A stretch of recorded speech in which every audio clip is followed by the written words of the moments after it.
most people, at least athletes, we get into teaching because we want to coach. You know, you can build this business and all the businesses you want, you know, but your health, if you ain't got your health, he goes, all this money is going to go towards your health. To change in that career path, how afraid were you? I put my faith in God. Yeah. I surrendered. I said, you know what? Everyone's saying that you're the faithful one.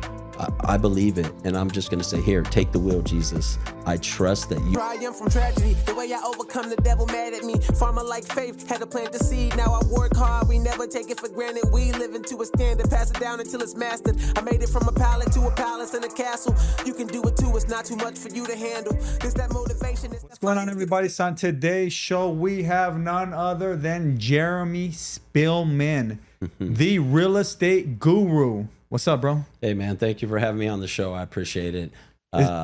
Guru, I know a lot of things, but you're always learning. So, you know. I don't know, bro. I'm just saying, you're holding on the game. I see you everywhere. Yeah. I see you. I seen you on the mountain. Right. That's kind of how we met. We're at Camelback Mountain. Yeah. I see you on the mountain. Then I see you in an ad.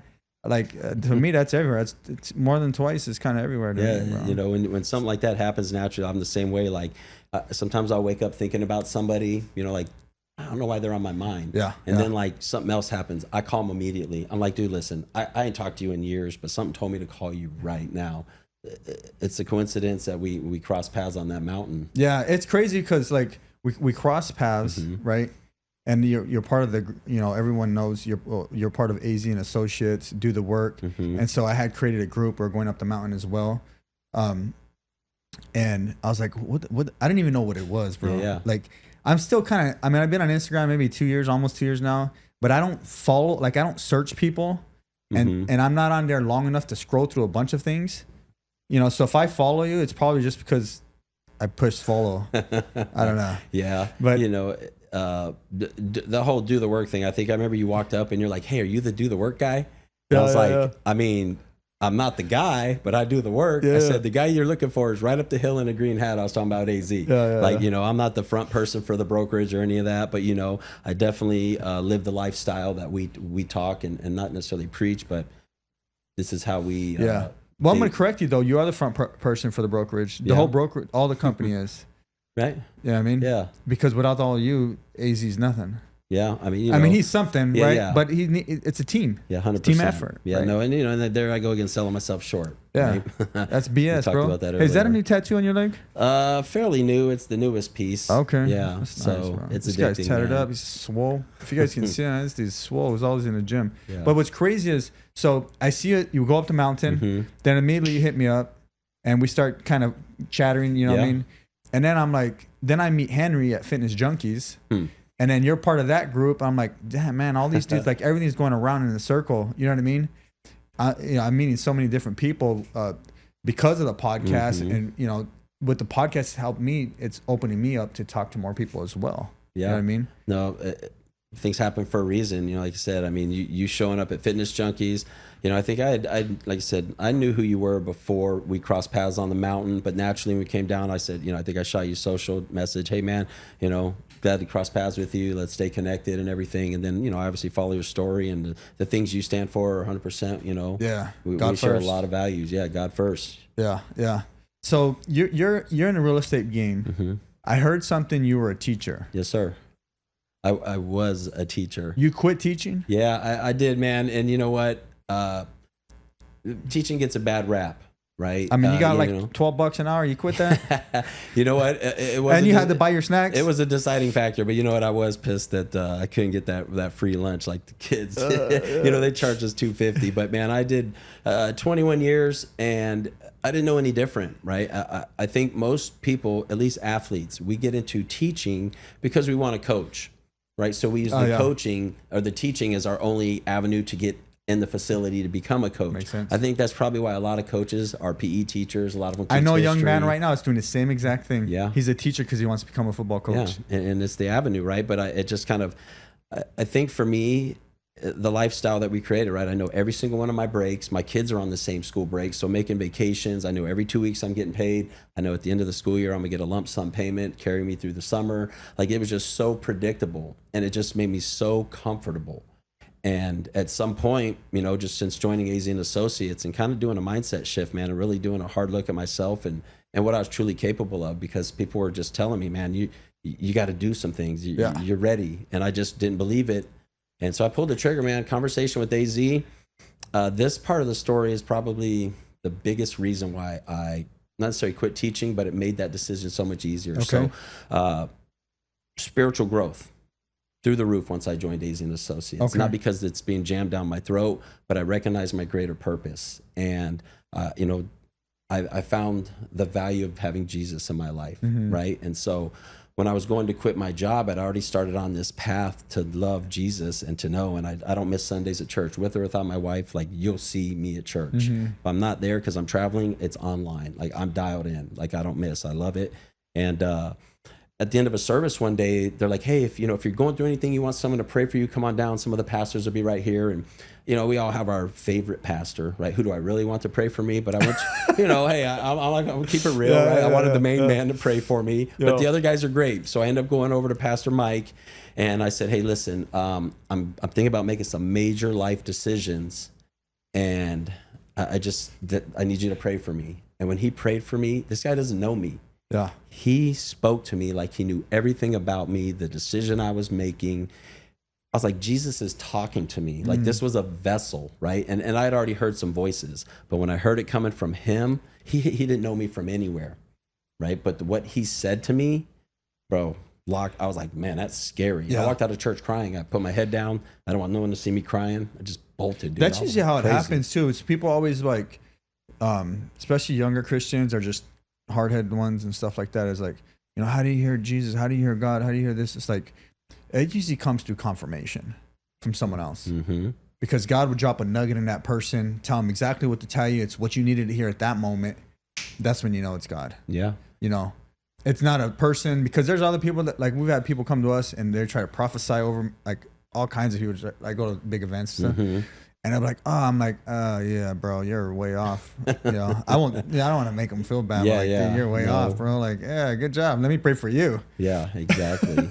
But it was just a component. So I quit teaching. And when was that? This was going in 21 years into last school year. So, what do you mean last school year? So I just recently quit. Like last school year? Last school year. 21 years going in. 5, 3, 4, 20, was it 25? 2025 spring. Yeah. So coming out we went to spring break. That's the last full week you get off, right? Then you go back, and then you have your last 9 weeks of school, and then it's graduation time, May, right? Yeah. So had a conversation with AZ on Thursday, drove home kind of teary-eyed. My wife knew I was a little emotional about something going on in my life, and so I told her, and she looked at me. Dude, I told AZ I was quitting before I told my wife. So I'd already kind of made up my mind, because I was like, you know what? I can't go back and tell AZ I chumped out. Like, it's my word, and I'm gonna probably. Well, you want to know that your boss got your back. Yeah, and that made a huge difference. But it was like I respected him so much that I made a decision and a commitment to win, and our conversation that we had just validated the decision was right. So I went home and told my wife, and literally she looked at me in my face, zero. Like, she was 100% all in. Oh yeah, that's 100. Cool. And I was like, what? That's super. I was cool. waiting for the backlash, dude. I was like, man, I'm gonna argue. I'm gonna argue, because she knew I was gonna quit. I was gonna quit at the end of the school year. And so when I came home and said I quit, she's like, I know, babe, we talked about this. I go, no, I'm not going back tomorrow. She's like, well, good for you, right? Like something like that. She actually cussed. I don't want to say that, but she doesn't cuss. No, and so it was just like, for her, she said, I've been watching you. These last 2 years, you prepare yourself physically, mentally, emotionally, and more than anything, spiritually. Yeah. And she said, if one of us for us to get ahead in life, one of us has to take a leap of faith. Yeah. And it's you. Yeah. You have the dedication. You show the discipline. You do everything you say you're going to do. I mean, 4 a.m. 4 a.m. at the gym. Yeah. I love it. So let's go back through that thought process, is because that's hard for a lot of people to make that decision to quit their job and go full time in, like, say, their hobby job or their passion thing or whatever it is, right? To change in that career path. Like, what was really going through it? Like, how afraid were you?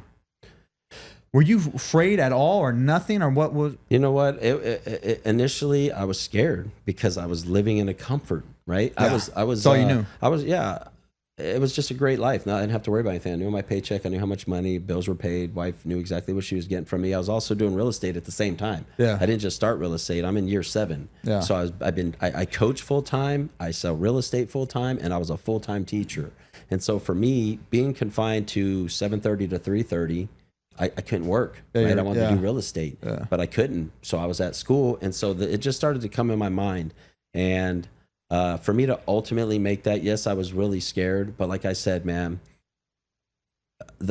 through my conviction, I put my faith in God. I surrendered. I said, you know what? Everyone's saying that you're the faithful one. I believe it. And I'm just going to say, here, take the wheel, Jesus. I trust that you will provide for my family. When things need to take place, I'll find a way. Even if that's finding a drywall job. That's why I took the drywall job, dude. I had to feed my kids, bro. I need some money. My boy plugged me for a drywall, and I just do what I had to do. And so it was a bold statement. I had to make a bold statement at that time, and it was scary. You know, like I'm leaving everything, the comfort zone behind, and I'm betting on myself. How am I going to make money? I got to go out and make that money. It's like in this industry, opportunity doesn't knock on your door. You got to go kick that door in. Yeah. And so I bet on myself. You know, my finances are going to be taken care of because I'm going to dictate how much money I can make and provide for my family. No, I like it. And I like the fact that your wife acknowledged like you've been putting in the work, because it's a real mental shift to go on your own. You almost got to be a little crazy. You know, slightly, because you're about to get whooped, you know what I mean? Yeah.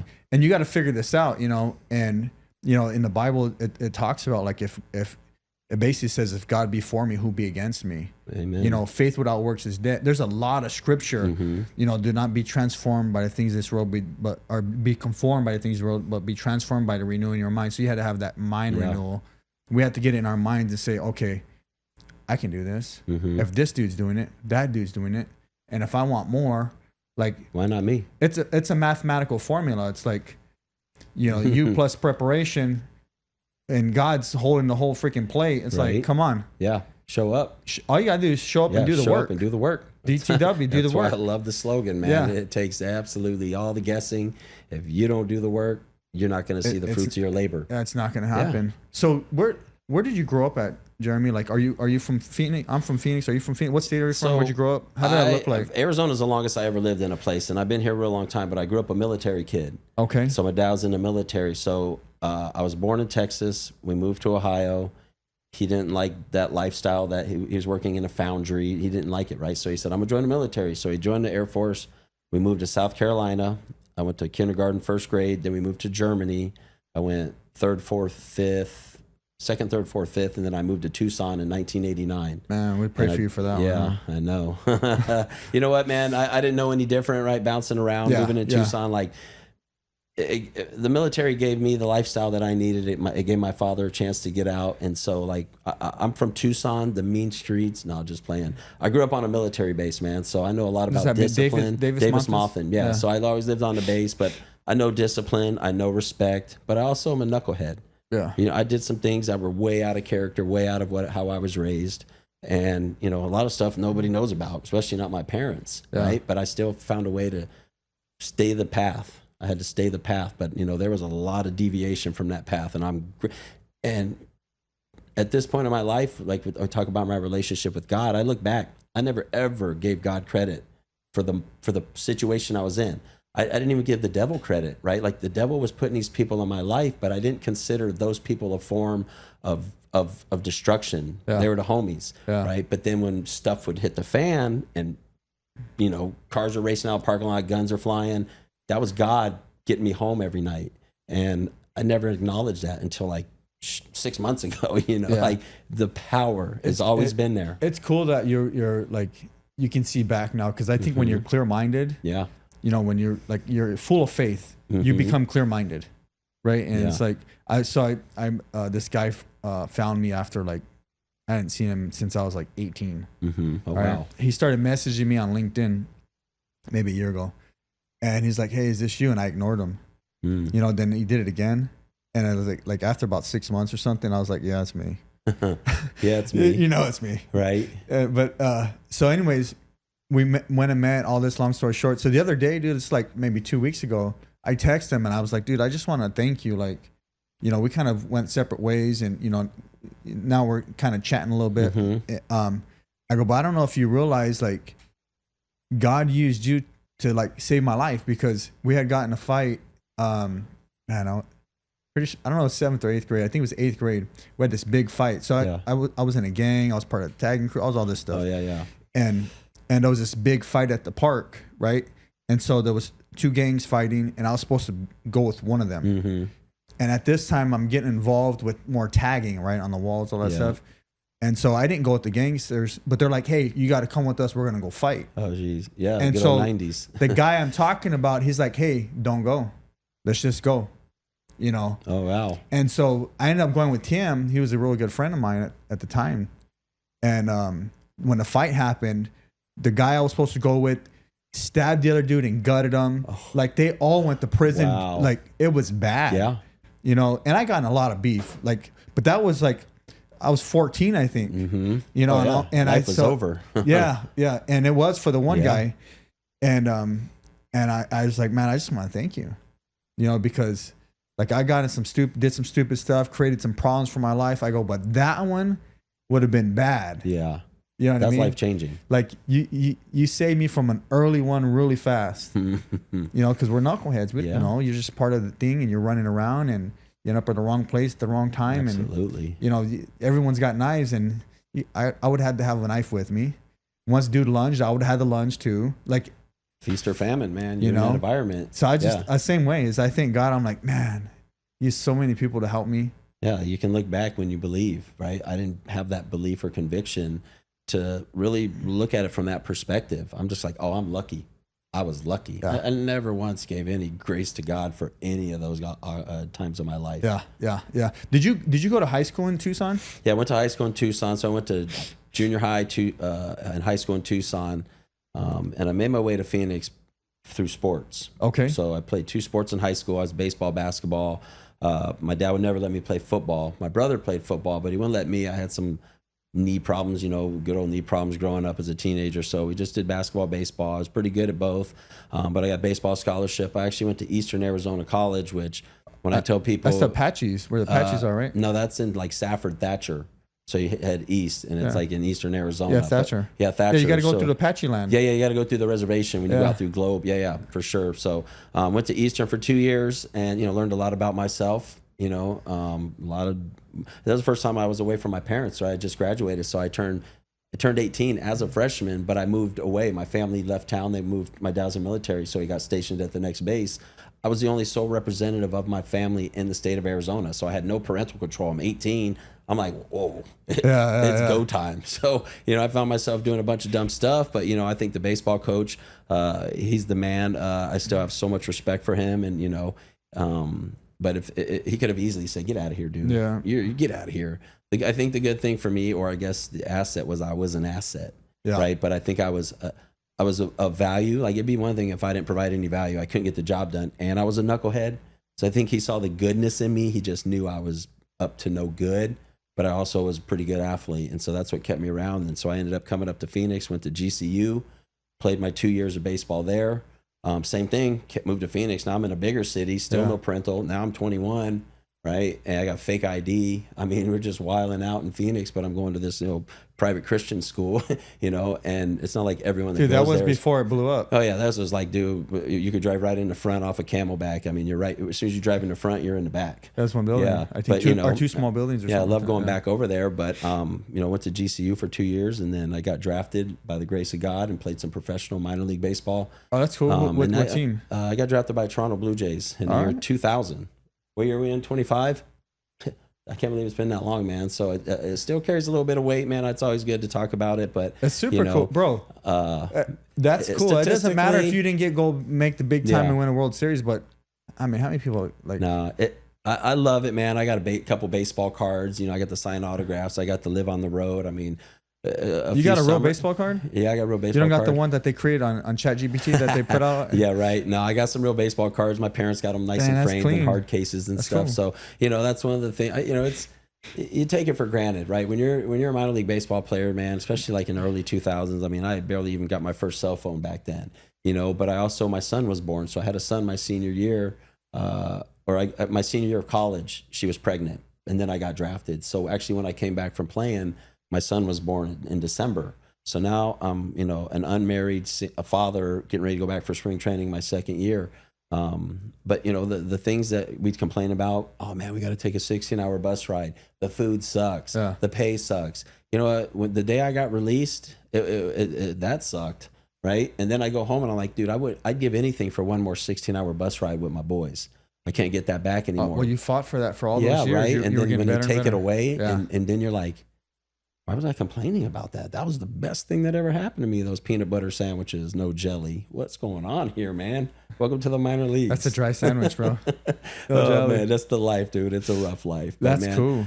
Tons of stories, tons of travel, man. And people are like, well, that was like it was 4 years, short stint. Once I got released, I went down and played in Nogales, and we were like bouncing around down in Mexico. And I was still, 22, single dad, just still running amok, nothing changed. And I think this was my first encounter with God. And honestly, I didn't realize the circumstances until, just of recent, my newfound faith. Yeah.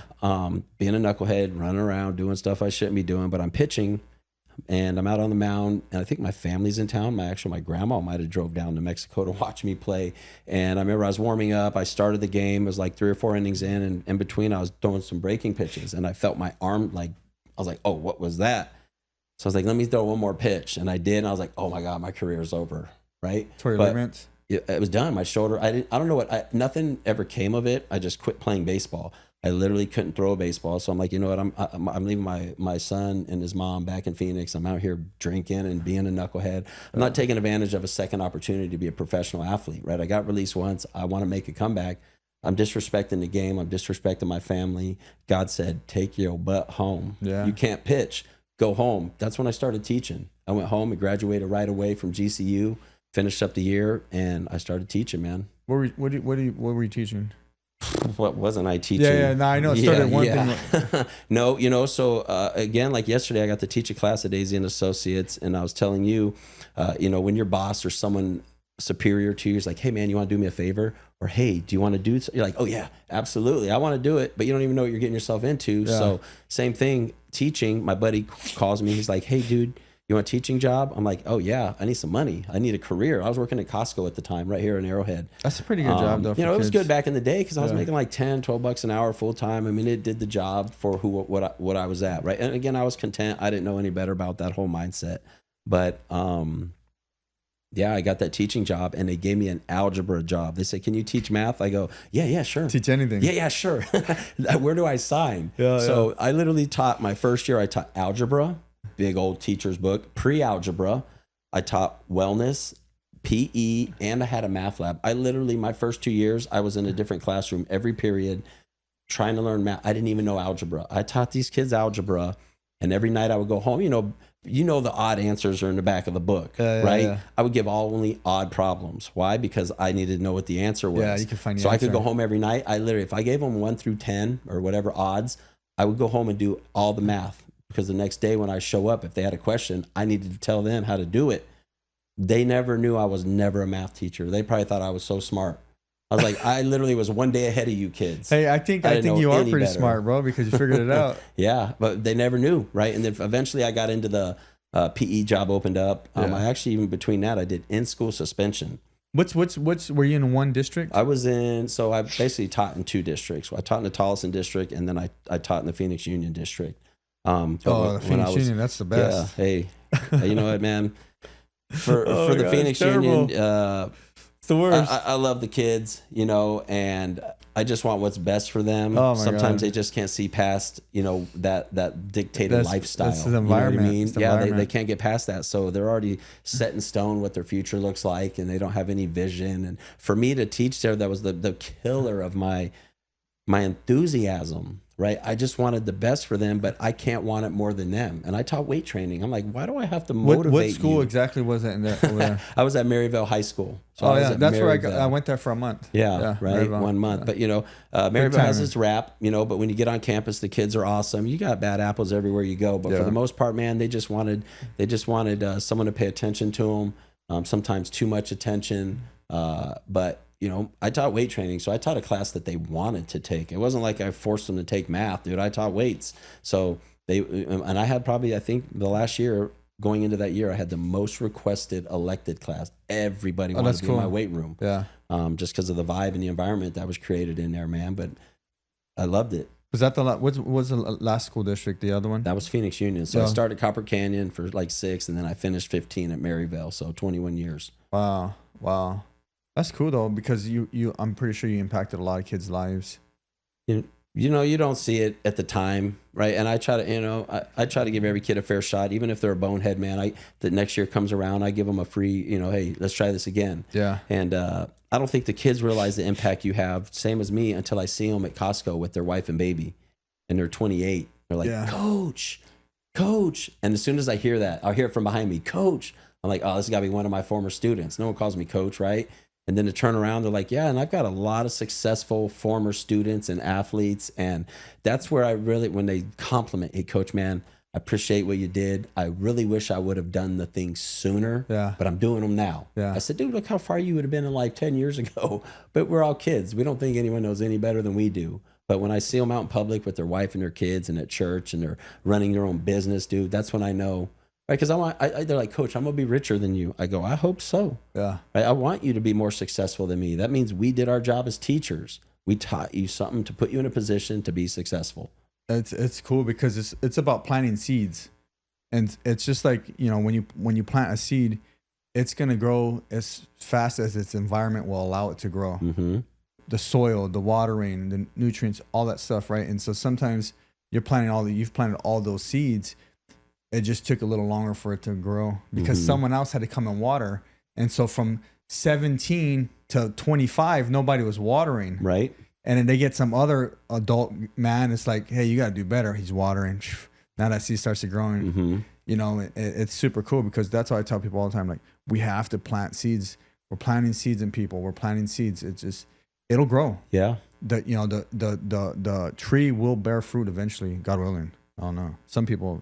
We'll pray for them. No, yeah, and that's all you can do, man. I always said I can lead a horse to water, but I can't make them drink it. And they obviously don't know what that means when I say it, but I just try to pour into them. Every kid, I treat them like they're my own kid. Yeah, you know what I mean. We got one right here, right now. He's not my kid, but I got my boy here. He's like, sit down, bro. Yeah, here's a seat. That's the military in me, man. To tell people what to do. So. That's good. So now you're doing real estate full time, which is a big leap of faith. Yeah. I gotta commend you for that because I'm telling you, I run across so many people that are so afraid to make that decision, and I try to go through math with them, like, hey, let's get you making just as much money. Get ready to quit. Start saving money. You got to kind of prepare a little bit for it. Yeah. And I think you had two incomes, so that helps a little bit. And you already had you actually had 3 incomes. Yeah, I was wearing a lot of hats. Yeah. That was the thing too. So at the beginning, it's so crazy how this all came up to fruition of me leaving my job. So at the beginning of the year, AZ does coaching calls. So we do a training on Tuesday, Thursday's a training or a coaching call where basically you submit your struggles, your victories, we celebrate, we work together to find solutions for what you're dealing with a purchase contract. And, we're all on there, and AZ, he likes to make us turn our cameras on so we can all see face to face because it's all run Zoom, the Thursday coaching calls. They're not in person. So he basically calls me out and he's like, yo, man, Spilly, he's like, what's it going to take for you to quit your job? I'm like, here we go, man. I was like, you know what? Here, the pressure. I'm just saying stuff. I'm like, I need 5 escrows. I need 5 escrows right now. That's my number. And he's like, all right, Spilly, 5 escrows. You'll quit your job? I go, yep. And so we start going through the year and I start picking up a lot of traction and momentum and I start getting through these escrows and that number wasn't even a factor. I wasn't thinking 5 and I'm quitting. The decision kind of trumped those escrows, right? Like it was more weight on the decision than even thinking about it. I didn't think about those escrows until after the fact. And my wife goes, hey, do you remember that coaching call where you told AZ you need 5 escrows? She's like, you're there and you quit. I was like, what a coincidence. The number 5 or 6, it was like 5 right there.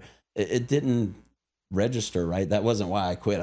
I wasn't like one more escrow when I quit. It was a whole surrendering and that number 5 just happened to be the magic number, man.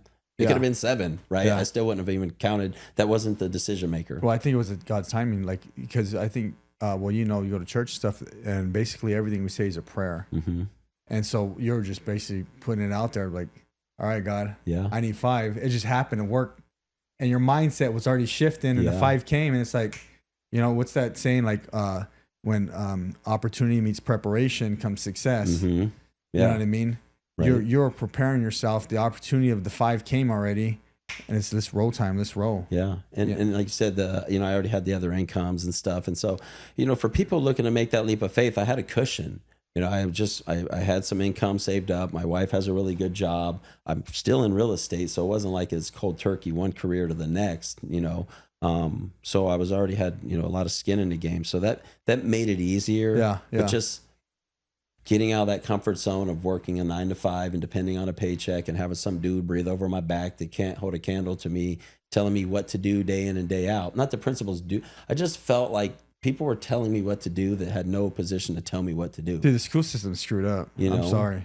The system drove me out, it's man. pretty bad. If it comes down to it, actually, the public school system's bad. Not all school systems. It's hard to be an individual as a teacher, right? They give you you have a lot of leeway in your classroom, but there's so much stuff that they're asking you to do. And I'm like, aren't we, especially I teach PE, right? I'm here to let the kid burn off some steam. I'm going to run him some laps. We're going to do all these things, but they want us to give them a full on health curriculum in a PE period. I'm like, where do you want me to teach this at? On the football field, you want me to talk about the 5 components of health on the football field? I want these kids to get out here, get dressed out, run a lap, play some football, get sweaty, get all the bad words out of their vocabulary, and then I'm going to send them back to you. So I did my job. I burned the steam. I held them accountable. But the educational system's forcing us to burn half the class with content. It's a PE class, dude. Content belongs over there. But, some of those things, it just was like, dude, I'm here to teach these kids how to lift weights. Yeah. Along the way, they're going to learn some components of fitness. But when they leave here, they're going to know how to put their weights away. They're going to respect the gym. They're going to understand the concept of hard work. Because you can do anything in the weight room. You can do anything in life. Yeah. I believe it's true. It's confidence. Since I've been working out, it's about a year and a half, a little longer. And, I've lost 50 pounds. Yeah. And the confidence booster, my mind just, it moves much faster. I thought I was good before, you know what I mean? I'm like the man in business. Well, at least in my business. I don't know about in business. But now I'm really the man in my own business. Yeah. But no, it's just like that mental fortitude. You're just rapid fire when you're fit, dude. So let me ask you this, right? So you're overweight. And for me now, knowing what I know about health, I mean, obviously taught about it, but now my life is just driven by this healthy lifestyle. And I'm not saying I'm the perfect, healthiest nut, whatever. I still, I'll still drink from time to time and things like that. But now I tell my wife and she gets mad, and I don't judge. I'm not judging anyone. That's not my job. When I see an overweight male, I get upset because I want better for him. And I tell my wife, he can do it. She's like, they're not like you. Not everyone's like you. I'm like, dude, if I'm looking, I'm not happy. These people are content. Yeah. My problem with my mindset shift is I just don't think anyone could have a chill button, right? Don't be content looking the way you do. You're going to die sooner than later. You want to play with your grandkids. You want to be able to hike the mountain with your kids. I'm sure you can't. You can't, right? So what were you going to ask me? Yeah, well, I was going to ask you, so you were overweight. You were tired of the results. I saw that picture the other day. I was like, crazy. Oh, because you mentioned the weight. I was like, dude, I saw that. I was like, bro, he was a big boy. So what was it in you, because you said you're not born with a mindset. You develop a mindset. Yeah. So at what point did that switch flip for you where you're like, I got to do better? Yeah. So man, I've had it in me all the time. For me, it's just the bad lifestyle. I grew up bad. My aunts, everybody's bad, And so I always liked that bad. So every time the athletic stuff came, I chose girls, drugs, so I never stuck with it. Even when I was 17, 18, I got into boxing, but I was still selling dope. And then I got hooked on meth.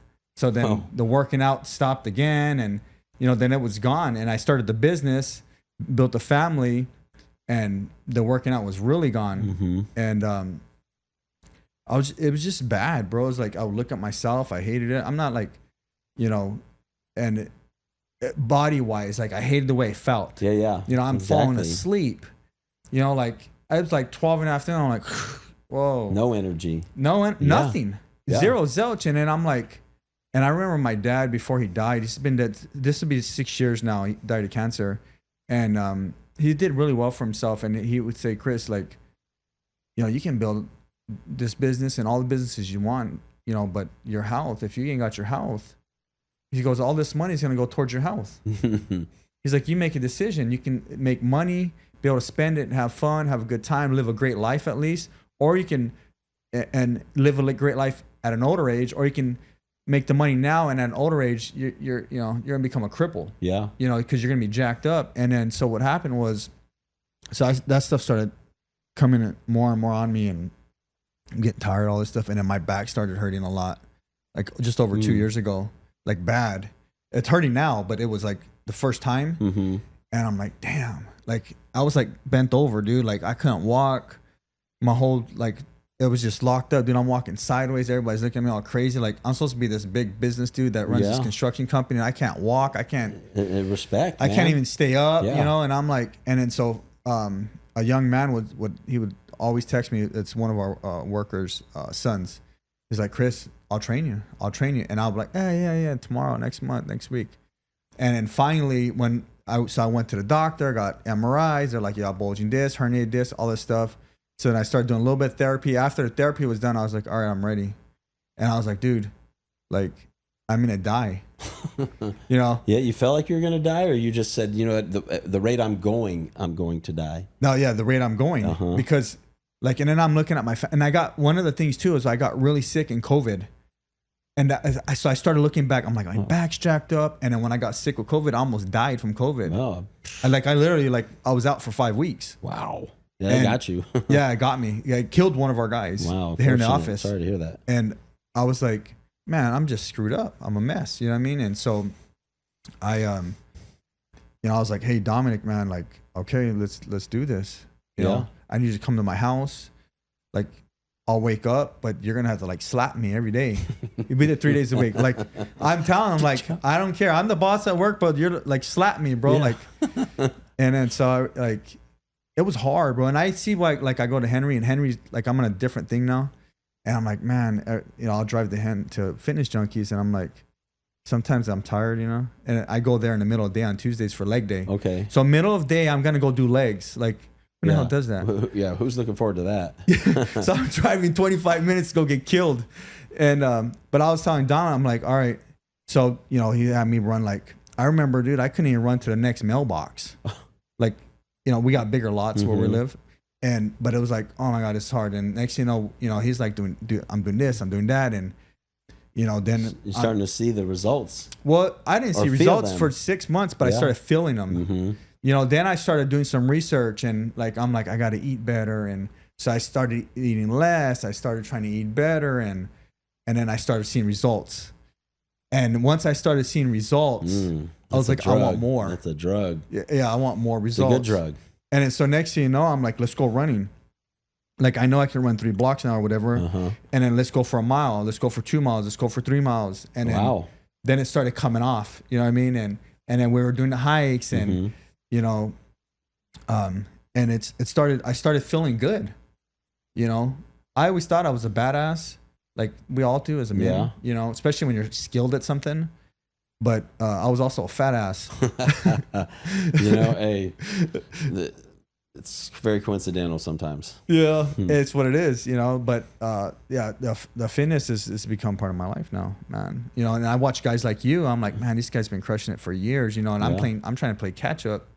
And then even with that was a mindset. I'm like, I see other people online. I'm like, man, I don't know if I can play catch up with these guys, but I can do the best I can do. Yeah, you know. No, you know, I think AZ said something on his podcast the other day. He's talking about like real, you know, when you're in this industry, people obviously got more skin in the game. They've been doing it for 25 years. And here you come along, you little young rookie, right? And you're eager and you want to work and you got some deals. And we've got agents popping in that are just wheeling and dealing. I mean, no experience. We're hitting the ground running. And some of these agents are popping off very quickly. And so for some of them to have the success that they're having, he said, we're all on the same path. You may be at a faster pace, but we're on the same path nonetheless, right? So again, it's like the lack of confidence for some of these people. They're selling themselves short just because they feel like they don't have the years of experience. Yeah. And we all have the same opportunities. Yeah. You know, like everyone with AZ and Associates, everyone here in the fitness world, all that, we have the same exact opportunities. You know, it's what you put in it. What you put in is what you're going to get out. It's, you know, the amount of reps. Yeah. You know, that 100% why I love weight training. There's only black and white. There's no half rep world competition of squatting. Either did it or you didn't do it, right? There's no half deadlift competition, right? So it's all or none. You know, the kids are like, well, I think I did 125. I go, you think you did? I'm like, it weighs a certain amount. Get out your calculator, add the weight up. That's how much weight you lifted. It's not an estimate, bro. You literally, it's black and white. There's no refuting how much weight is right there. Yeah. But, you know, the thing with weight training is those kids, they come from nowhere, right? No weight training experience. And you can see the progression. I'm teaching them how to work out, progression, teaching them I would give them circuits, but I would teach them different exercises every single day. And it was basically my workout. I just chunked it down and explained it for the time frames that we had. But over the course of, you know, the next 3, 6 to 9 weeks, shirts are coming off. The kids are looking in the mirror. They're feeling jacked up. So the weight room, like I said, it does more than just get you stronger, man. It can change your whole life because they're confident, man. Now they're going to go do better on a test. They're more confident. They believe in themselves. They're walking with a stride, a different stride. Dude, the head went from like this to like this. That's when I knew they were getting it. They were feeling themselves, right? They're looking. Never before I take some of these kids, and all of a sudden they're looking in the mirror, blowing themselves kisses, flexing. And you know, but it's all confidence. It comes from the weight room, and we're all on different paths. I mean, I don't want to be the overweight, heavyweight PE teacher, right? If I'm gonna talk about it, I'm gonna be about it. And when kids see what I do, they're like, I want to be like him. Well, they'll trust your word. Yeah, they believe you. You know, I'm not rolling up with Polar Pops, dude. I'm rolling up with some water. Me, bro. Yeah. Chocolate eclairs and strawberry shortcakes, bro. I mean, I love snacks, man, but I got to be an example to the kids, dude. You know, they'd see me eat meal prep and stuff like that. What is for you, like, what is you know, right now, you know, obviously you're in the mid 40s. You know, what does fitness look like for you as far as like, how does it help you? Because like, for people watching, and there's still a lot of people that don't care about fitness. You know what I mean? Or they talk about it and they're not doing it. Right. Like, how does it make you feel to be able to go and work 12 hours a day easily? Like, I mean, explain that. Yeah. So I've always had a high motor, right? So I've always been able to just move. I can run, I can do all these things. And some people don't have a high motor. So like for fitness, for me, I want to be 100 years old. Yeah. I want to be 100. Now, I don't think I'll get that far only because I didn't understand how to get that far, right? Yeah. So like you said, I'll be 47 this year, but when I turned 40, you know, that's a good number. I'm like, okay, the first, I can be at least 80. I mean, the average male expectancy is like 76. I could push 80, right? So I get to 40 and I'm like, you know what? The next 40 years are going to be the best years of my life. And it will be, because I'm going to take the first 40 years of experience and apply it and never do all that crap ever again. I'm just going to move forward with, you got 40 years of experience to live the next 40 years of your life. I want to be 100. So for me, fitness, your body is the vehicle to life, right? Imagine you get your nice car, you never change the oil. What's going to happen to that car? Imagine if you don't what if you don't put gas in your car? Well, you're not going anywhere. Right? So I learned the science of food. I learned how to make myself move. I know what kind of foods to consume to give me the lifestyle that I want. You know, I know what to eat to keep my arteries clean without clogging it with cholesterol. Like, I'm trying to, even if it's hereditary, right? If you know, cancers or heart attacks. Yeah, you want to avoid all that stuff. Yeah, like I'm gonna avoid it. I'm gonna avoid it. You know, and try to beat the system. Yeah. So fitness is everything. And I tell people, last year was a leap year. And even prior, so 2024? Yeah. So 2024 was a leap year, 366 days. I did not miss one single day, not one workout, no matter, I was in New York, LA, San Diego. I was traveling in and out of hotels, Airbnbs. Not one day did I miss a workout. Not one day. There was only 2 days of the entire year where I wasn't in a gym. Yeah. One day I worked out on the beach in San Diego. And then one day I worked out in my hotel room, right? So people think, oh, fitness, I got to go to the gym. No, you can do stuff at your house. It's just repetitive movements, and then it turns into something bigger and greater. You know, like you said, you couldn't even run to the other mailbox. But if I start going to that mailbox and back, and then I start doing it, extend and extend and extend, you know, your body will only do what it's capable of doing. And by putting good fuel and stuff in your body, you're going to live longer naturally. Yeah, the fuel. And that's what I've learned recently, too. I've been studying a lot, like nutrients, what to eat. This year, I would say this year. So in December, I tore my tricep. You know, it was purple like this. You know, you ever done it? I don't know if you've ever done it. Yeah, no. You've seen it though. Yeah. It was like this, and it was purple, just black. It was bad. And then that's when I had to stop lifting again, because I went from like this cardio style HIIT training. Right. Then I started to lift in like October last year. So then I tear the arm, and now I'm like, I can't lift. You know, so then that's how I got into hiking the mountains, because I couldn't lift nothing. Right. So you gotta find some way to stay active. Yep. So I started doing the mountains, and it wasn't until my arm started getting better. Then I went to Lifetime, which is by my house. Yeah. And I started just rehabbing myself. So I was like 10 pounds, 5 pounds, just movements, and you know, but like the eating, all that stuff really started happening this year.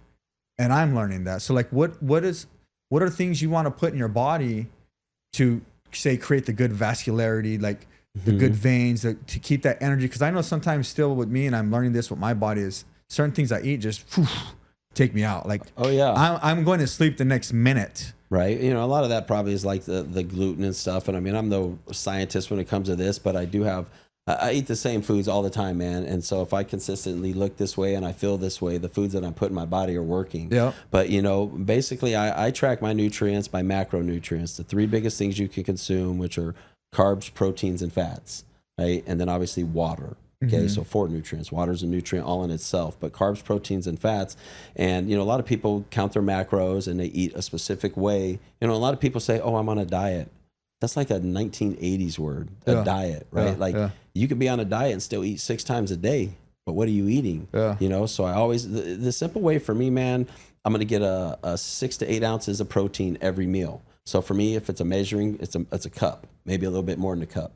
And I'm also going to have a cup of carbs. So like rice, sweet potato. I have my go-tos. Typically rice or sweet potato, a potato, something like that, oatmeal, right? A scoop of that, boom. And then I do a scoop of veggies, breakfast, lunch, and dinner, boom.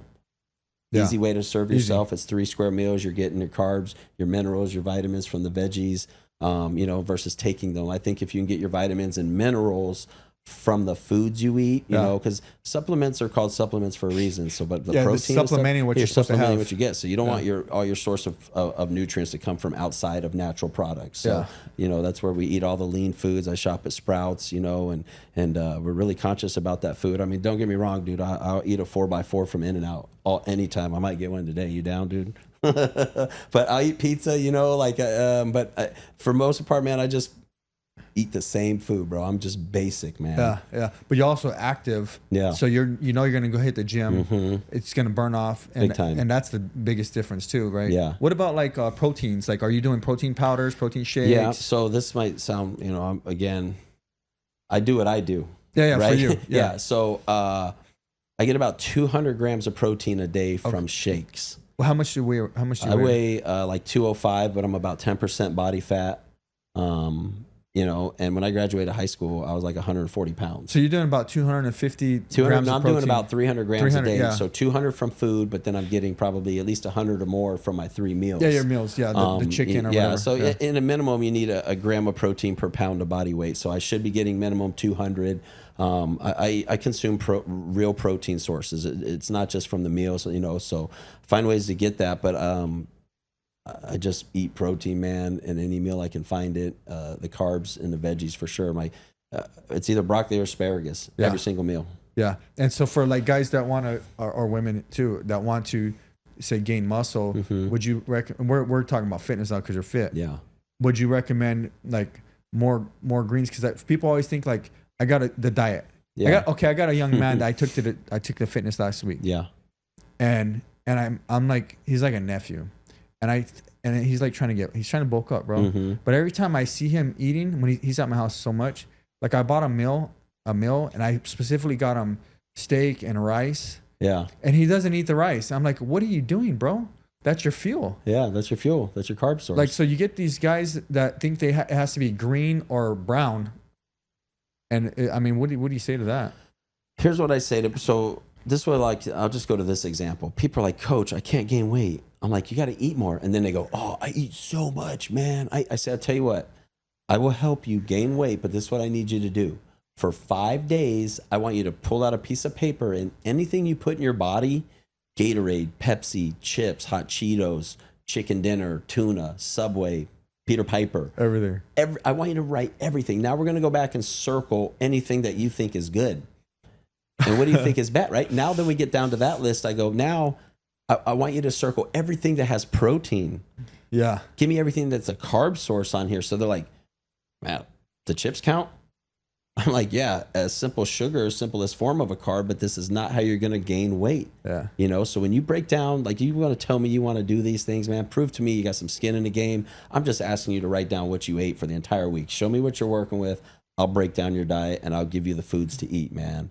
So, you know, you can still lose weight by eating more food. Yeah. Yeah. You know, just limit the serving sizes. I'm eating 6 times a day versus 3. It's the same amount of food. I'm just eating it more frequently. Yeah. And portion control. You know, you don't have to have seconds. I don't think so. Dude, stop eating. I had to stop eating seconds, bro. That was the only way. I mean, I would eat so much. Mm-hmm. It was, I would eat, like, what you see in my picture, bro. So Yeah. I'll tell you, I have a friend, they're like our best friends. They moved to a different state, but they're our best friends for like 15 years. Yeah. And dude is 6'4", like 310. His name's Steve. Dude. He played for the Rattlers. Okay. He didn't make pro, but he played for Rattlers for years. Right. And I would eat the same as much as him. We'd go out to eat all the time. Us, him, his wife, their kids, us, Yeah. my family. And I'd eat the same thing. When I look back, I'm like, how did I do that? You know what I mean? Like, this dude's a monster. Yeah. And I'm like a little roly-poly. People's bodies process food obviously differently, but, you know, it's just having consistency in your diet. Like, it's not rocket science, man. But again, it's like, how bad do you want it? Yeah. Like, you have to be able, I was telling him, you have to be able to beat yourself. Like, you're not strong-willed enough to tell yourself no. Like, come on, man. You want to be victorious, but you can't even beat yourself. So who else are you gonna beat?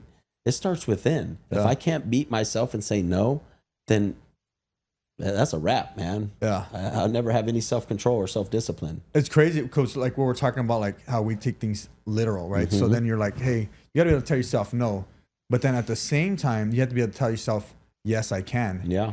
Because, like yesterday, I was doing leg day, and I suck, bro. Like, so Henry has me doing these things, and I'm like, oh, my God, I'm going to die. You know, I'm like, where's the garbage can, bro? Because I've never thrown up, but I feel like I'm going to throw up. You know, and I'm like telling myself, I can. I just got to get through this one thing. Yeah. I can, you know, and I'm like, yes, I can. You know, so it's like saying the yes and the no when it's the right time, you know, is crucial Right. in life. Yeah. You know what I mean? And when is enough for you? That's my question, right? Like, at some point, man, you gotta just, it's like hitting rock bottom, you know, for some people. But, you know, for me, again, being a PE teacher, being overly concerned about the wellness and physical well-being of people, it's become a component of my life. I mean, I've been working out at 4 a.m. for 15 plus years. And that's, anyone that knows me, I'll be tugging on the door, 4 a.m., first person in the gym. Maybe not the same right now because my lifestyle's kind of changed. I don't need to be up as early. You know, Yeah, but it's before 5. Yeah, but it's, I get up at 3:30 Monday through Saturday. Yeah. And Sunday I wake up at 5 a.m. Yeah. But 3:30 Monday through Saturday, and, you know, I'm crushing the day, checking boxes before anyone even peels the covers back. Yeah. You know, so, and for me, working out at 4 a.m., no one in the world needs me. People are like, what's wrong with you? I'm like, dude, no one's calling me. My wife doesn't need me to take out the trash. My kids don't need nothing. They don't need to go to Starbucks. This is all my time. So I do my podcast, I work out, I take my self-recovery, and then I come home, and sometimes they're up, sometimes they're not. But at that point, I've already been on instant media. I've already followed up with a bunch of leads. I've listened to a podcast. I built my mind. I've worked out. I built my body. I pray to God. I mean, I am locked and loaded 5 hours in, and you haven't even done one thing, man. That's me. This is my habit. Yeah. Yeah. Hey, so yeah, you were going to ask me a question earlier, and the answer is yes. When I look at overweight people, Yeah. yeah, totally judge them. But look where you're at. I totally judge him. I'm sorry. I judge Jose all the time, bro. You're fat, bro. I tell you all the time. I tell him, go to the mountain. He used to hike all the time. He was like half his size. Yeah. And like I'm talking crap about him. I love him, but you know what? You know why you push people to go to the mountain, bro? Because it's not easy, some people need a gut punch and they get up there. I mean, this guy experienced it. We brought him to the mountain. This guy right here, my buddy Ulysses, new agent, right? He comes in and we're just messing with him. He kind of conveniently, he's getting a tour of the facility and he walks into the bullpen and one of the guys is like, hey bro, you going to the mountain on Saturday? And here he is, like he's being asked by his peers if he wants to do something. He's like, yeah, I'll be there. He shows up, bro. He shows up the very first Saturday. He's part of the brokerage, and he gets his butt handed to him going up that mountain. You started it. It was like, oh, this is easy. Yeah, you started so easy. And then you turn the corner like, oh, damn. Yeah. But you learn a lot about yourself, man. And people are like, well, you do it every week. Yeah, we do it every single Saturday, and it does get easier, but it's not easy, right? It gets easier because I can breathe and I'm trained to do this stuff. But that hike, like it's a mindset, man. You got to overcome some demons. Yeah, I think when I seen you, I was wearing a pack. Yeah. I was wearing a weighted vest because we're challenging ourselves, But yeah, I'm going to start again. Probably I got injections 2 weeks ago on my back. I'm going to get injections this coming Wednesday. Okay. More injections to straighten up my back. Get that needle in the spine, man. Be careful. Yeah. It's the only thing that's helping me. And we'll get back in it. You know what I mean? So, real estate, we're talking about earlier, we're talking about downstairs, like buying back your time and stuff like that. And how do you buy back your time, especially you're basically an entrepreneur within a business, right? How do you as you would technically be called a solopreneur? Yeah. How do you buy back your time in that lifestyle? I think there's levels to everything. Yeah. And so when you get into the industry, I think people have this vision that you can just get into real estate and just make so much money right off the bat. But that's not the case for a lot of people. I mean, there's always an exception to the rule and people come in hot and heavy, but for the most part, man, people are waiting for a deal for quite some time, and all it takes is that first deal. And so for me, buying back my time with some, I'm 7 years in, and I'm nowhere near the goals that I want to achieve. I mean, I just quit teaching 21 years. I paid about $200K in my Arizona State retirement, right? It's not even 401K, but $200K, right? So I saw that number and I'm like, I can make 21 years of my retirement and 1 year in real estate, So when I saw that number, I was like, I got some moves to make. And so when we buy back our time, I was telling these guys, for me, I need to be productive throughout the day. And I have a system of things that I do and that I'd like to accomplish. But like, for example, I got clients in Casa Grande. I got a client in Prescott. I got a client in Queen Creek. I got a client in Maricopa. That's a lot of driving, and for me to go to any of those locations, you might as well chalk up 2, 3, 4 hours of your day gone, right? Just on the road, driving people around and doing that stuff. So now I'm at the point where I'll hire a showing agent or I'll hire somebody else to go do that for me. So then I can go to the office and prospect, generate leads, follow up with leads, create content. I get that 4 hours. Yeah. So for me to pay somebody whatever that fee is 100% worth it. So they charge like $150. Yeah, $150, $200, dude. Depending on who they are. Sometimes they're like, just give me enough for lunch. I'm like, no. Yeah, it's how it is. Like, I take care of people, right? You did me a solid. Yeah. You use these showing agents. And now this is kind of cool. My daughter, I actually just hired her, buying back my time. So, we got to make a lot of content in real estate. And there's always a lot of stuff going on behind the scenes. And it's tedious work. So I told my daughter, here's what I need from you. Let me show you how to do it. So I took her to the office, got her on the computer, showed her what I needed from her. And she goes, Dad, why don't you do it this way?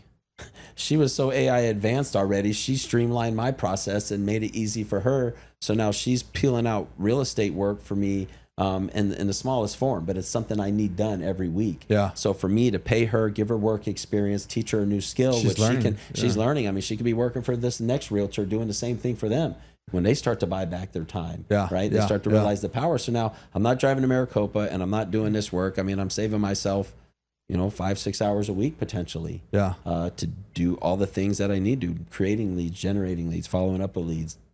What do you think about because I've seen this a lot with young entrepreneurs is they hear buy back your time, they hear all these things, but what about those young ones? So we'll talk about real estate. Is those young agents that can't buy back their time? What should they utilize their time more up front? Because that's what they have the most of. The time is their resource at that moment. Yeah. You know, the thing with real estate, you can get into this industry with like no skin in the game. Yeah. You know, you got to pay some fees to get your license and stuff, but basically you just show up to an office, and if you're not making money, you know, you're technically not losing money. You know, you're just there, you know? So I put it like this. If you're going to start a landscaping business, you got to buy a lawnmower. You got to buy a trailer. You got to buy all kinds of equipment. Spend 5-10 grand. Yeah, 5 to 10 grand. I am invested. I got something to lose. In real estate, you really don't have anything to lose because you haven't done anything, you know, until you start getting deals coming in, you know, and maybe you got money, right? Like it gets tight. There's some agents that start to squirm and question, should they be in this industry? Because money ain't what they thought it was going to be, and they got to pay bills, and the money's drying up. And, you know, buying back your time. And for them, I think it's just about being efficient, listening, and just executing. It's speed to execution, right? Because if we're doing things quicker, we're saving more time. So for them that can't afford financially to buy their time, they got to find a way within their own systems to streamline some things. Get more done. And figure out what's really important. Yeah, maximize their time, get 100%. More done within that allotted amount of time that they have. In their system. Yeah. You know, build a system. What you're going to do, check the box. This is what I'm doing when I get to work. I got to check these 3 boxes. If I check these 3 boxes, I have a little more time on my hand to do something else, you know, or go home, right? Like I already accomplished my day, you know, but like have a system, streamline it, speed to execution. Yeah. I see a lot. Like I've interviewed probably 70 people. I don't know, not a lot of people, but, and then I've met a lot of young entrepreneurs, and I see like that they really struggle with managing their time,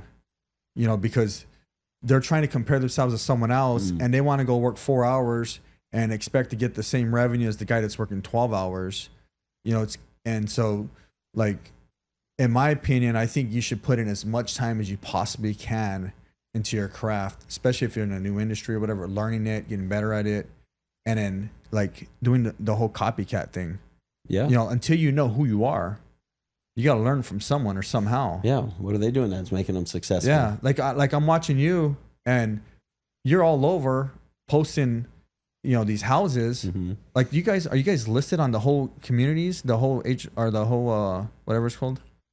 On the MLS for the builders. Yeah. Are you? No, you're not even there. You're not even their listing agent for the whole community. No, we're not. But you're out there posting them, and then you're just, because you would be the buying agent, right? I'm the buying agent. I'm finding a deal for an ideal client, right? Yeah. And I'm gonna go out and find the deal for them. I don't even know if I don't watch a lot of real estate people, but I'm like, this guy's a genius. Yeah, no, it's just one of the components of things that we do. I think we're huge in agent development. If I was an agent, bro, I'd copy you. Yeah, well, I mean, I copy someone else. I mean, they say the best coaches make the best thieves. You know, like outside of Spygate and Bill Belichick, like the Patriots were doing something right. You know what I mean? To have that dominance, what were they doing? You think they did Spygate, bro?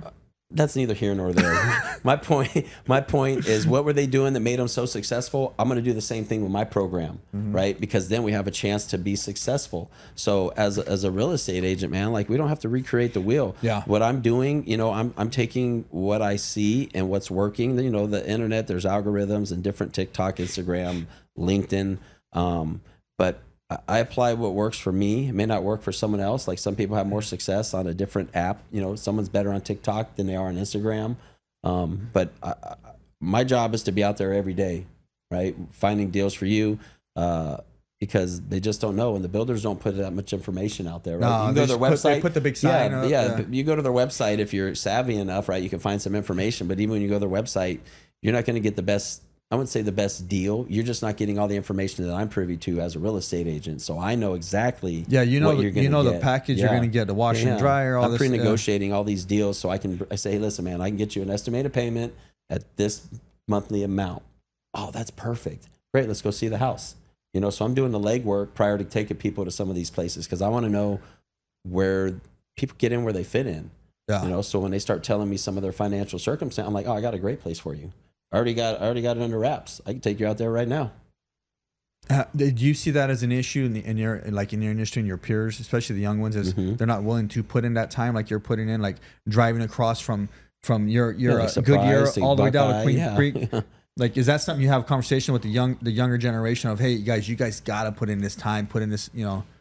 They know, we're not saying anything. It's like Captain Obvious, right? You got to get out of the office. You got to move. You got to bob. You got to weave. I mean, again, what are we doing? Do what we're doing. Come with us, actually. Yeah. That's one of the things. Like when people come in, we're getting new agents, and I'm kind of working with a lot of new agents. And one of our biggest things is getting them out in the field. Right, like, hey, get them welcome in. Hey, let's go make a video. Because one of the first things I ask them, I go, hey, what's your social media like? Oh, it's okay. I go, you like to make videos? They're like, I've never done that. I go, well, welcome to the world of vulnerability. You're about to be on camera and a whole lot. So get used to it. So I take them right out. I'll teach them how to film. I'll teach them how to go in and build a relationship with the builders. And so then they start getting the emails and the calls from the build. They'll be like, hey, we got 2 houses left, man. Find me a buyer. Great incentive package. And so they tell me what to offer. Then I start moving through my phone, sending out deal. Hey, check this out, man. This is the deal of the day. Maybe it works for you. Maybe it works for someone else. But I only know this because the guy sent me the message. No one else knows about the deal. Yeah. So bottom line is you got to put yourself out there, go out there and do the work. Yeah. And make it happen. Put God first. Yeah. So as we wrap it up, what's your like, what would be one thing you would say to these young, these young leaders watching, a nugget or whatever it is? What would be that one thing you would tell them? I think everything happens in time according to the way it's meant to be, and when you decide to move, God moves, right? God already knows the plans that he has for you. We don't know what tomorrow brings, right? I got plans for the weekend. Hey, God knows that weekend may never come, right? But the moment that we take that first step, that leap of faith, just believe, right? Between your hard will, your desire, your willpower, your ethic, you'll find success, because at the end of I always say this, at the end of the day, you can look in a mirror and you can truly say, man, I exhausted every effort. And this is the result that I'm living, so I have high expectations, but if you don't set high expectations, right, you're going to, when you don't meet those, you settle kind of back in that average. Right. But if you're going to live this average lifestyle and you can't meet that expectation, guess where you fall? Yeah. Below average. Right. So I'm always striving to be the best I can be. And I'm not in every category. Right. So some places I am average. But if I'm just okay with life, I'm at average and below, man. God gave me the purpose to do the things I'm supposed to do. He gave me legs to run, hands to feel. I'm not going to take any day for granted. So every day on this earth, try to be the best version of yourself. And strive for greatness, bro. You only get one chance at this. That's it, man. So there it is. We only get one chance. That's what Jeromie said. One chance, and you have to do the reps. You have to put in the reps. That's the difference. Is someone else ain't gonna do it for you guys. No one's gonna do it for you. I tell all these young, nobody even gives a crap. At the end of the day, no. Besides your parents, and they might not love you anymore because they're tired of your ass. But I'm just kidding. But nobody cares because they don't even know who you are. Like, dude at the gym, across the gym, don't care if you can lift 10 pounds and he's lifting 400. He does not care. But what's cool is people acknowledge others that are trying.